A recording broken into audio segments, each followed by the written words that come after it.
ची रिपोर्ट सार्वजनिक करण्याची सर्वात मोठी मागणी करतात ते अनिल देशमुख.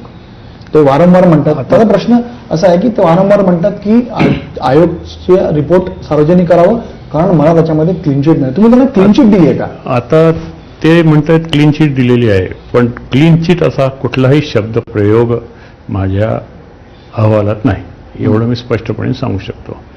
आणि परमवीर सिंगांनी जो मार्ग अंगीकारला त्याबद्दल मी टीकास्पद वर्णन माझ्या याच्यात केलेलं आहे, पण मी क्लीन चिट दिलेली नाही. साक्षी पुरावा आला नाही हे म्हटलंय. मग पुरावे अभावी तुम्ही म्हणताय की त्यांना पुरावे दिले गेले नाही, अभावी नाही, दिलेच गेले नाही. असूनही दिले गेले नाही असं म्हणा तुम्ही. अच्छा, म्हणजे दिले असते तर एक कुठेतरी confusion आलं असतं. काहीतरी घडलं असतं. परमवीर सिंगांनी शपथपत्रात सांगितल्यानंतर की मी जी काही माहिती सांगितलेली आहे ती ऐकीव स्वरूपाची होती, त्यांचे ॲडव्होकेटनं त्याच्यावर सही केली. मग मी म्हटलं असं चालणार नाही, ॲफिडेव्हिट व्यवस्थित करा, त्यांनी ते केलं.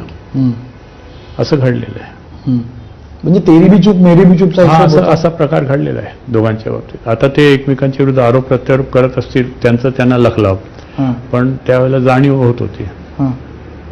त्यांनी जर प्रयत्न जर केला असता तर काही घडलं असतं या प्रकरणात. सर, या सगळ्या बाबींमध्ये एक ज्ञानेश्वरी बंगल्याचा उल्लेख